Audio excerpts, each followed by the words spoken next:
Kirk trying to win it to Thielen, caught at the 5. I got 3 words for you. You like that?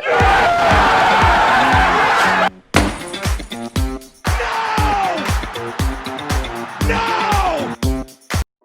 What is going on, everyone? Welcome back to Skull Network. My name is Nick, and this is the recap between the Minnesota Vikings and the Green Bay Packers, Part 2. Let's get right into it. Now, before we really get into it, I'm going to step over. These are going to be the topics that we're talking about today, and along with them, I have the timestamp, so if you want to skip to a certain thing, then go ahead, but I prefer if you watch the entire video. But let's just get right into it. Now, we're going to start a little series here, and obviously, as people saw watching this game, cornerback injuries were again an issue for the Minnesota Vikings. As we saw in the first quarter, Cam Dantzler took that very bad and very scary hit to his head and neck area. From what we can tell right now, there's not a lot of reports on specifically what the injury is.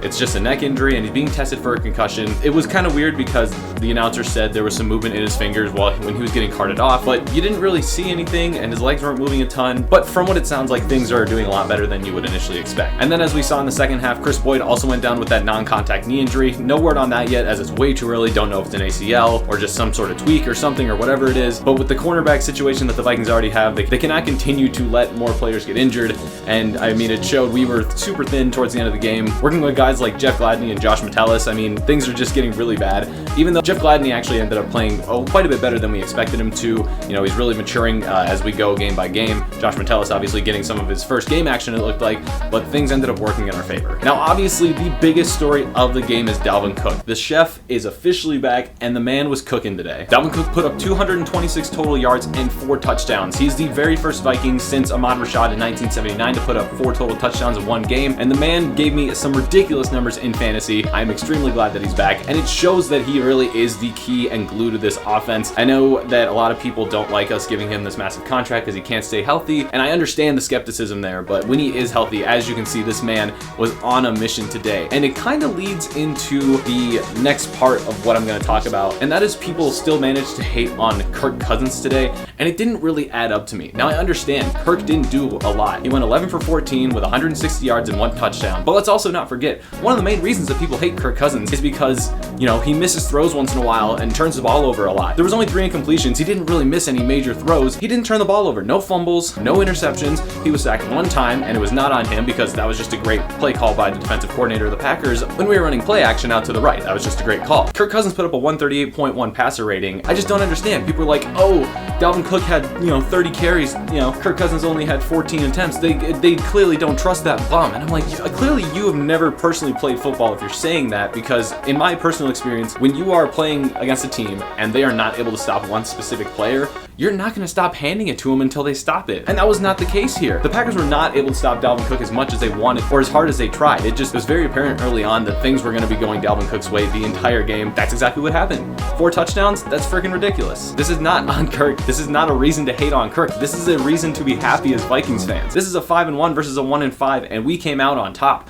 Was it sloppy at times? Yes. Was Kirk Cousins the issue? Absolutely not. Get your head out of your ass. Another interesting thing to me was some of the penalties in this game. Now, as we know in years past, the Packers have had relatively fewer penalties in games against the Vikings. I'm not saying anything, but a lot of fans like to say that the refs favor the Packers, and I believe that to some extent, but there's also have been plenty of times when the Vikings have gotten calls their way.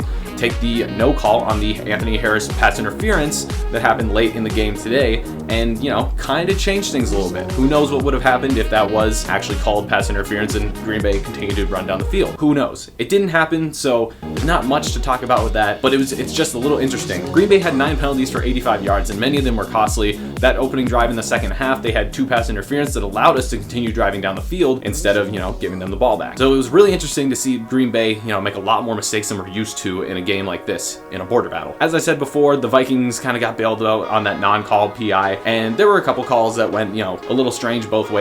And the main one I want to talk about is the 12 man on the field in the third quarter. I can't remember. You guys know what play I'm talking about, though. Aaron Rodgers, I believe Hardy Nickerson, running onto the field, realizes he's not supposed to be there, tries to turn around and get back in, trips and falls, and barely makes it. Actually, rather, barely doesn't make it off the field, and gets the play going and gets the 5-yard penalty, first down, all that jazz. And I understand that the rules are written the way they are for a reason. I've always thought that the 12 man on the field is kind of weird in situations like that, because tell me if I'm wrong here, but the reason that rule is in place is so obviously teams don't have an uneven number of players on the field, because that's a distinct advantage. Having a guy running off the sideline is not a distinct advantage. I've always thought that was a little weird. I mean, great play on Aaron Rodgers' part regardless. I mean, the dude is great at getting people to jump off sides with his hard count, and he's also great at getting 12 men on the field calls when he notices things like that. It's incredible. It's something you can't coach, and that's why Aaron Rodgers is one of the best quarterbacks that has ever played. But I've always felt that that was weird. And it definitely kept things going for Green Bay. They ended up scoring on that drive, if I remember correctly, and, kept him in the game. So good on Aaron Rodgers, but I've always thought that that rule was a little weird. Lastly, we're just going to talk about the defense as a whole for the Minnesota Vikings. As we know, it's been the weak part of the team for, the entirety of the season, and it kind of kept that same way for a while. Devontae Adams scored 3 touchdowns on them, and the Packers rushed for over 100 yards and all that yibber yabber, and obviously we're getting thinner at cornerback. I don't know if I see things getting much better for this defense than this. Let's remember, this team was giving up 32 points a game to teams like Atlanta, Atlanta obviously scoring 40, but as an average, it was 32 yards a game for the entirety of the season, only giving up 22 to one of the best quarterback receiver duos in the entire league. It's a little promising, and the young guys stepped up. These guys are getting a lot more experience as time goes on because obviously they have no choice. And as you saw, DJ Wonnum made a great play at the very end of the game, obviously getting that strip sack of Aaron Rodgers to seal things. And it just shows that these young guys, while they're not quite ready to compete at the same level as these guys that have been in the league for years, it shows that there is a lot of potential there, and these guys could become something great, just like we have with Danielle Hunter becoming an All-Pro. Eric Kendricks started off a little slow, but is now an All-Pro, etc., etc. You get what I mean. And it's just a little more promising than giving up 32 points a game. You get the win against one of the best teams in the league. You get a divisional win. It feels great. And that's all I got to say about this game. Great game by both teams. Dalvin Cook here, an animal. And you know what? Let's keep the momentum rolling. Tank for Trevor is no longer in play. The Jets are now 0-8.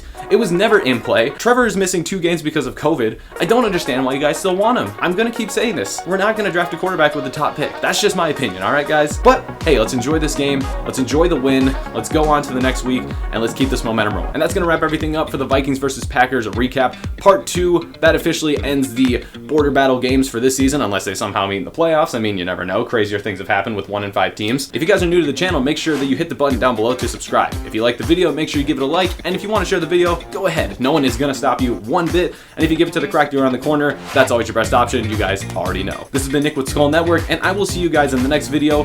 Week 9 NFL picks coming out this Wednesday. Adios.